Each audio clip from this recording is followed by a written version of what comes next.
Antes de entrar en la parte más técnica de lo que es una base de datos y cómo se estructura y de qué se trata en definitiva, quería dar algunas pinceladas más generales de lo que es el trabajo de informatización de una colección. Entonces son ideas en principio muy básicas, fáciles de entender, casi de perogrullo, pero yo creo que interesantes por lo menos a tener ahí en el fondo de la cabeza a lo largo de todo el taller, bueno, y en general de todo el trabajo relacionado con lo que es la informatización de una colección. El primer punto se refiere, bueno, pues ¿de qué estamos hablando? Pues estamos hablando de un trabajo complicado, tedioso y cuyos resultados pues se van a tardar en ver. O sea, esto es un poco la idea de manejar las expectativas. O sea, esto no es trabajar una semana y ya empezar a hacer preguntas a la base de datos y que nos empiece a solucionar la vida, sino que la cosa es más a largo plazo. El segundo es un punto más de táctica a la hora de informatizar. O sea, es de cómo informatizar una colección, pues bueno, se puede abordar de varias maneras. Y hay gente que los aborda de todas las maneras. Una de ellas es hacer, por ejemplo, un barrido rápido de la colección con simplemente el número de herbario y el nombre científico. Y otro que es el que considero que es preferible, es el de informatizar la colección por grupos taxonómicos concretos y de manera completa. Pues por ejemplo, esta familia, o este orden, o este género. De manera que, en definitiva, el trasiego de material se minimiza. O sea, cada vez que vamos a informatizar la colección, vamos a tener que ir al depósito, sacar los ejemplares, colocarlos en la mesa, los del ordenador, informatizarlos y devolverlos a la colección. Si minimizamos ese trasiego, bueno, pues se va a ganar en eficiencia y también se va a contribuir a proteger el material conservado. El tercer punto tiene que ver con por dónde empezar a informatizar. Y la respuesta es, bueno, pues por donde haya más interés, porque hay proyectos en marcha asociados a esos grupos taxonómicos, o porque ese material tiene que salir en préstamo a una otra institución. Entonces, bueno, pues se informatiza y ya con el material informatizado contribuimos o bien a la mejor gestión del conocimiento entre los proyectos o bien a la mejor gestión del material dentro de esos trasiegos de préstamos o de intercambios, etc. El siguiente punto tiene que ver con que, bueno, informatizar no es algo que se hace de una manera especial, bueno, pues porque tenemos dinero, porque está de moda, sino que tiene que ser considerado como una parte fundamental de las rutinas de la colección. Igual que se etiqueta el material, igual que se congela el material para que no tenga problemas de insectos, bueno, pues tan importante como eso es el que la informatización sea parte de la rutina. El siguiente punto es muy práctico, pero también relevante. O sea, a la hora, y lo vamos a ver en estos 2 días, a la hora de transferir o extraer la información que contiene un ejemplar a una base de datos, va a haber procesos de normalización, va a haber procesos de estandarización, que va a resultar en que muchas veces lo que va a la base de datos no es exactamente lo que aparece en las etiquetas del ejemplar. Entonces, y además hay pasos subsiguientes de elaboración de la información. Pues tenemos una localidad en la etiqueta, vamos a darle coordenadas geográficas. Bueno, cogemos los datos de la localidad, pues, el Tiemblo, Ávila, vamos a un mapa, vemos dónde están las coordenadas, le damos coordenadas.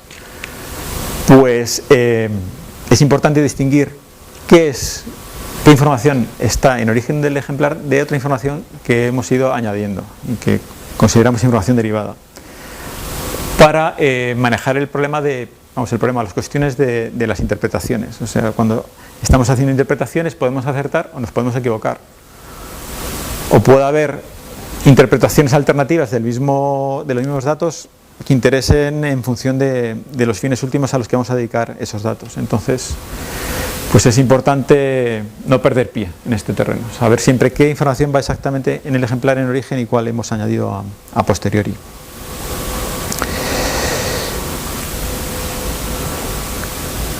El penúltimo punto tiene que ver con, bueno, un poco con lo que ya ha apuntado María en la charla sobre GBIF. O sea, esta información de esta colección no es un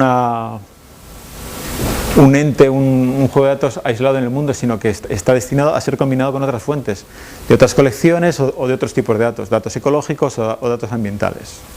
Entonces, Para que eso sea fácil de hacer, los dos puntos de enganche más claro con otras bases de datos van a ser el nombre científico y las coordenadas. Y de ahí la importancia de manejar esta información con especial cuidado y también tener en cuenta los estándares en estos dos aspectos sobre todo. Y por último, bueno, pues también dentro de lo que puede ser la moda de las bases de datos, no perder de vista lo que es el contexto y las prioridades. O sea, la primera prioridad en una colección debe ser conservar el material. El segundo, dar acceso y por último, informatizar. O sea, si informatizamos una colección que se la están comiendo los insectos, pues al final tenemos la base de datos y no tenemos la colección. O si tenemos una base de datos, pero no podemos acceder a los ejemplares, tampoco tiene mucho sentido el informatizar. ¿Alguna pregunta, alguna cuestión, alguna reflexión? Bien. Pues ya con esto vamos a pasar a la parte más técnica. O sea, ¿qué entendemos por una base de datos? Bueno, pues una base de datos aquí es una definición más o menos al uso y estándar. Es un conjunto de datos almacenados con una estructura lógica y por tanto tan importante es el contenido como cómo está organizado. Y podemos considerar que una base de datos es un conjunto de datos más los programas que hacen de esos datos un conjunto consistente. ¿Y esto en qué se va a traducir? Bueno, pues ahora vamos a aterrizarlo esto a toda velocidad. Hay varios modelos de bases de datos, o sea, de estos datos con su estructura, y el que vamos a utilizar aquí, el que está más extendido en todos los ámbitos de la informática, es el llamado modelo de base de datos relacional. Sí, relacional. Y en este modelo la información se organiza en tablas, que bueno, pues como una hoja de Excel. Adelante.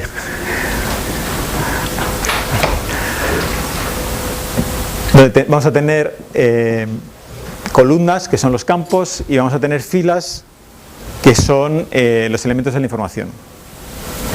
Pues por ejemplo, en una base de datos bibliográfica, las columnas serían los distintos elementos de la información, el autor, la fecha de publicación, el título, y las filas serían los distintos libros, artículos de revista que iríamos metiendo en esa tabla. Podemos tener palabras clave asociadas en este ejemplo a las referencias bibliográficas, y esas palabras clave irían en otra tabla.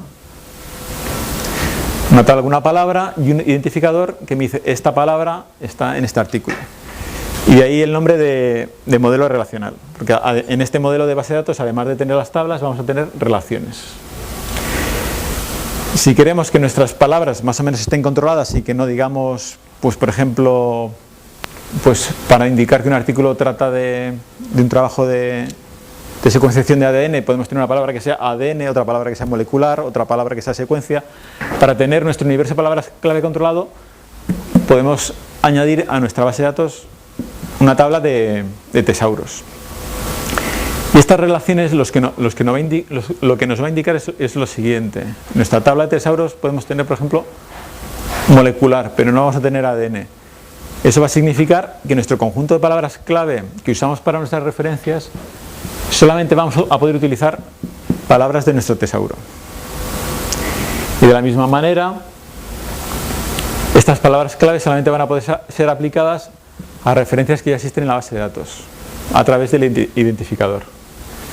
Y estas relaciones, que se llaman en este caso con integridad relacional, pues tienen una cardinalidad. Vemos aquí un 1, aquí un infinito. Esto quiere decir que para cada trabajo, cada referencia bibliográfica, podemos tener infinitas palabras clave, y en este otro contexto significa que por cada palabra que está en el tesauro podemos tener muchas palabras clave que se aplican a muchos trabajos. ¿Para qué todo esto? Pues todo esto es para que la información se encuentre y esté organizada y no haya inconsistencias. Si hay inconsistencias, ¿qué significan? Pues que la misma información va a estar introducida de maneras diferentes, y cuando hagamos nuestras búsquedas, pues no va a salir el total de la información que andamos buscando. Esto lo vamos a ver luego en vivo y en directo para hacernos una idea de qué significa en el mundo real. Bueno, aquí hay una serie de palabras o de términos importantes a considerar. Bueno, esto es una pantalla de Access de Microsoft y entonces vemos que las tablas en una base de datos de Access, los campos, hay algún campo que aparece en negrita, aparece en letra más gorda. Eso es lo que se llama la clave principal. ¿Qué significa la clave principal? Pues, por ejemplo, en el caso de las referencias bibliográficas, si a un campo que le llamamos IDBIB decimos que ese es la clave principal, significa varias cosas. Una, no puede haber dos registros de esa tabla con el mismo identificador, con el mismo contenido aquí. Y dos, como ese campo es el identificador de cada registro, nunca puede ser nulo. Son dos restricciones también, con la misma finalidad que el resto del conjunto, o sea, mantener la consistencia de los datos. Bien, esto lo vamos a dejar aquí. Y algunos consejos o normas o recomendaciones para que las cosas funcionen razonablemente bien en las bases de datos con las que trabajemos y construyamos. Los nombres que usemos en nuestra base de datos para los campos, para las tablas, que sean entendibles, que sean fáciles de recordar y de usar, a ser posible que no se abrevien y que se usen de manera consistente. Pues, por ejemplo, si los nombres de nuestra tabla tienen dos palabras, pues ¿cómo vamos a unir esas dos palabras? Con un espacio en blanco, con un guión bajo, con un guión alto. Utilizar ese tipo de cosas siempre de la misma manera. Y los nombres de los campos, bueno, pues también a veces se ven nombres de campos por ahí que no hay quien los lea. Entonces, cuando uno trata de solucionar un problema por teléfono y ni siquiera puede pronunciar el nombre del campo, pues ahí hay problema. Puede parecer tonto, pero que es un problema. Códigos arbitrarios. Pues, por ejemplo, dar números a nombres científicos. Si tenemos un nombre científico, pues ese puede ser el código, no tenemos por qué inventarnos otro código encima de ese que ya usamos. Bueno, este punto de momento no lo vamos a tratar y puede salir en las discusiones del taller. Y el último punto importante es recordar lo relevante que son el uso de estándares en todo lo que son bases de datos. O sea, los estándares es la base para hacer distintas bases de datos compatibles, que va a repercutir en que se puedan consultar de manera unificada, pero también tiene otro aspecto, que es la posibilidad de utilizar soluciones comunes. Si alguien ha hecho un programita, por ejemplo, que a partir de la matrícula de la provincia me va a dar el nombre de la provincia completa, si utilizo estándares para las provincias de amplio uso, pues me va a poder permitir utilizar esas herramientas. Bien, ya estamos acabando esta parte. Esta diapositiva tiene que ver sobre la discusión de cómo de buenos tienen que ser los datos para que valga la pena publicarlos o valga la pena trabajar sobre ellos. Entonces, bueno, aquí hay dos gráficas. La primera representa la calidad de los datos frente al valor, a la utilidad que lo tiene. Entonces, lo que estamos viendo es que cuanto más depurados están esos datos en principio, su valor va a aumentar. Cuanto hay menos inconsistencias, al principio su valor aumenta rápidamente, pero llega un punto que, por mucho que revisemos o si ya nos concentramos en detalles muy pequeños dentro de lo que es la base de datos, el valor apenas va a aumentar. Con lo cual, bueno, pues el esfuerzo no es tan rentable. Otra manera de ver esta situación es comparar la calidad con el coste. O sea, para incrementar, una vez pasadas las fases iniciales de depuración de los datos, para incrementar más la calidad, el coste se nos va a disparar. Y esto se puede resumir o se puede concluir de esto, es que, de acuerdo, vamos a preocuparnos por la calidad de los datos, pero hasta un cierto punto. O sea, ir más allá supone entrar en una dinámica poco rentable.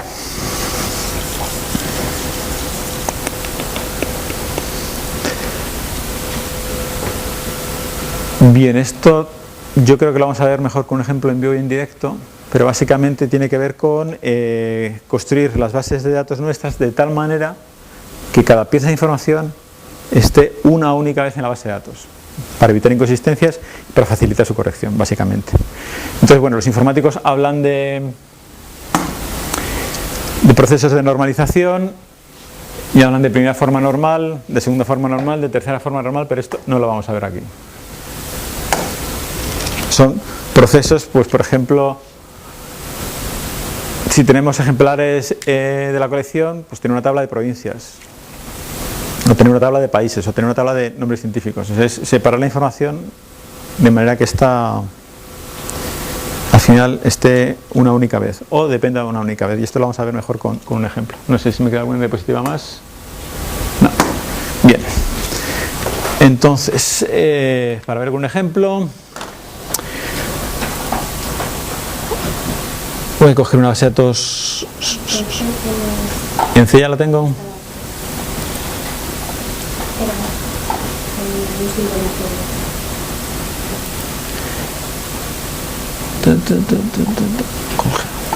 Bien. Esta es una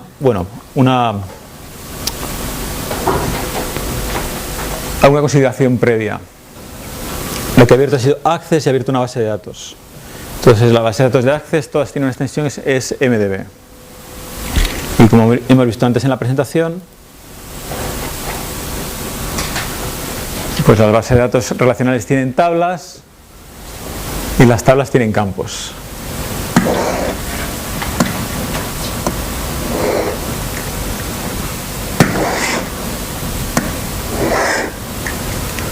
Bien, y las tablas están relacionadas. Entonces, por buscar una relación fácil para ver las consecuencias,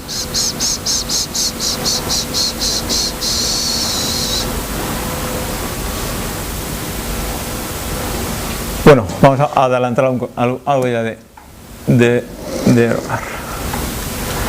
el corazón de las bases de datos con las que vamos a trabajar estos 2 días, de Herbar y Zorbar, son 2 tablas, SPEC y DETER. Bueno, aquí los campos más o menos siguen la recomendación que antes decía, de que tengan nombres que se puedan leer y que se puedan entender. En SPEC va a estar la parte de los datos del ejemplar más o menos fija, el país donde se recogió, la provincia, el municipio, la localidad, las coordenadas, la altura, la fecha de recolección, los recolectores, el número de recolector. Este es un término botánico que se puede traducir en zoología como ejemplar, preparaciones microscópicas, etc. Y en los ejemplares de las colecciones científicas, biológicas, como sabéis, pues se estudian, y cada vez que se estudian, pues el resultado habitual es tener una identificación nueva. Y esa identificación básicamente es la asignación de un nombre científico por una persona. Un nombre científico tiene distintos elementos: género, especie, los autores, rangos infraespecíficos propios de la botánica. En zoología solamente hay subespecies, entonces esto es más simple. Y en DETER va la persona responsable de esa identificación, el científico, el especialista. De manera que un ejemplar, si se estudia una vez, tiene una ficha de DETER. Un ejemplar, si se estudia más de una vez, tiene más de una ficha de DETER, de 1 a infinito. Y vamos a ver esto, datos de verdad que hay aquí. Y vamos a abrir 2 tablitas. Abrimos SPEC.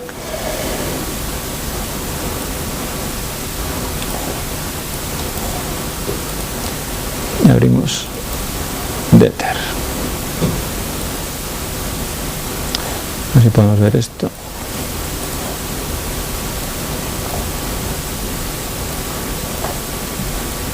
Bien. La clave principal, lo que identifica cada registro, vamos a verlo en las relaciones.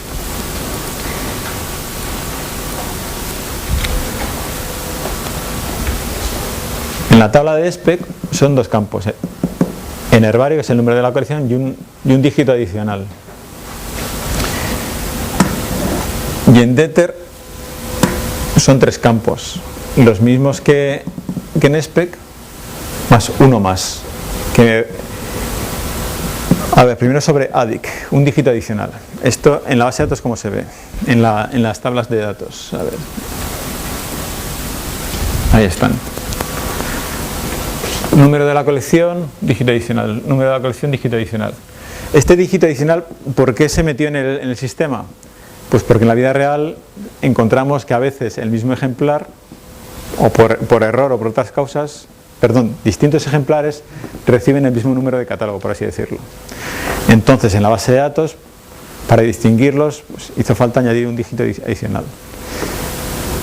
Un ejemplo de error que causa esto es, bueno, pues que se atasca el numerador y se le da, con el numerador con el que se numeraban antes los ejemplares, pues se atasca, se daban el mismo número a dos ejemplares.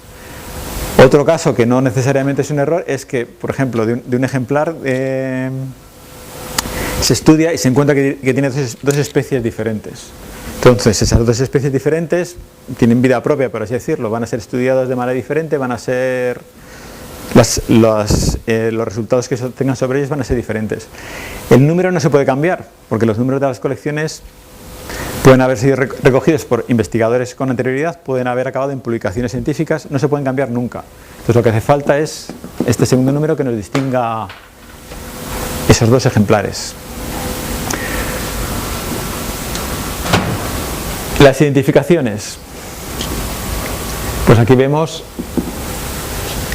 que para este ejemplar le corresponde esa identificación. Tiene el mismo nervario, el mismo ADIC.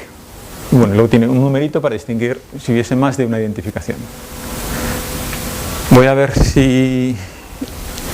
Bueno, habrá algún ejemplo, a ver. Este no tiene ejemplos, pero bueno, lo podemos crear. Para el segundo ejemplar, este que tiene el mismo nervario, el 15866, pero es ADIC 2, 15866, ADIC 2, 1. A este ejemplar le correspondería esta identificación. ¿Cómo funcionan las reglas de integridad referencial? Si yo, por ejemplo, en SPEC cambio el ADIC, le pongo un 3, lo habéis visto. En mi tabla de éter me cambia también un 3.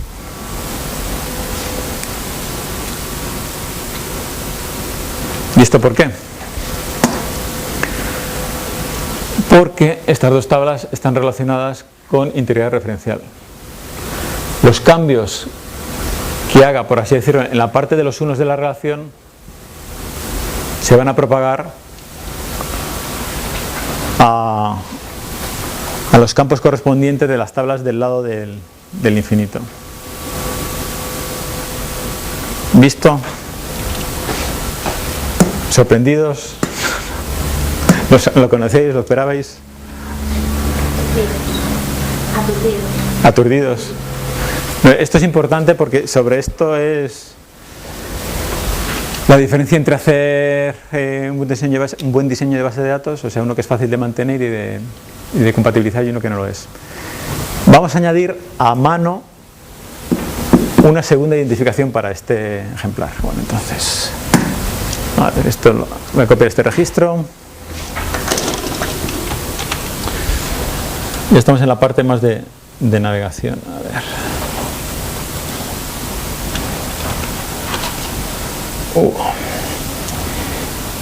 Bien, cosas de navegación y de access.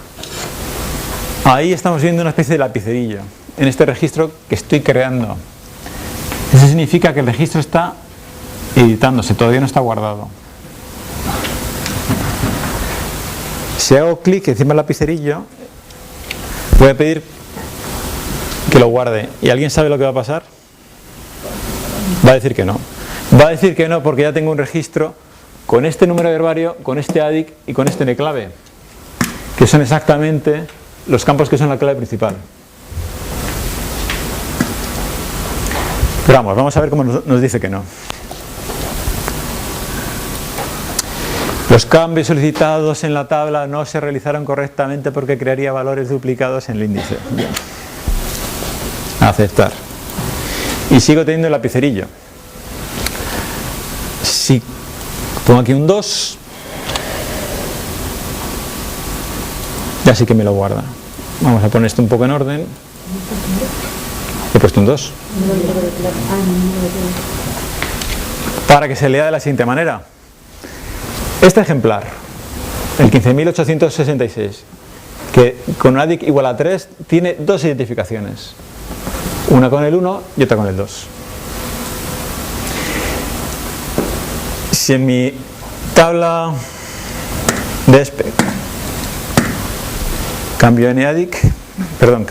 ADIC, vamos a poner, podemos poner un 1, voy a poner un 4 para que lo podamos seguir la pista fácilmente. En cuanto haga clic en el lápiz en otro sitio y guarde el registro, hello, a ver, ahí están, ha costado. Las dos identificaciones también me lo ha cambiado por el 4 que he puesto en SPEC. ¿Ves cómo se van propagando los cambios en una base de datos relacional con integridad referencial? Y este es el corazón del sistema. O sea, si esto sí, el resto es ya construir sistemas donde la información pues esté más o menos bien estructurada, y bien estructurada es que sea un buen reflejo de la realidad. Un sistema sin normalizar, por ejemplo, tendría la parte de la identificación en la misma tabla que la parte de la información fija de SPEC. ¿Qué consecuencias tendría eso? Pues si tuviese que meter una segunda identificación, o tendría que borrar la primera, o tendría que duplicar la ficha. En definitiva, tendría que hacer una chapuza. Separando estos dos tipos de información en dos tablas diferentes, bueno, pues la información, cada pieza de información está en un sitio y no hay repeticiones innecesarias que provocan inconsistencias. Esto lo vamos a ver justo después del café. La parte de las identificaciones tienen nombres, los nombres también tienen su tabla aparte. Bien, pues con esto hemos visto integridad referencial, cómo se ven los registros en Access, cómo se propagan los cambios en la integridad referencial, la navegación, cómo se editan los registros y yo creo que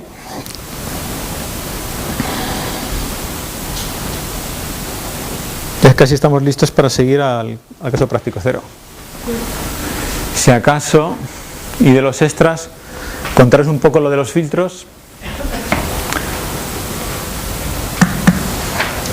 para ayudaros con Access, aunque muchos de vosotros imagino que lo sabéis. Si me pongo en un campo y le doy al botón de la derecha, me sale este menú contextual, pone filtro por selección, le voy a dar por selección. Y entonces, ¿qué me ha hecho? Me saca solamente aquellos registros donde la especie es igual a Colliculosum.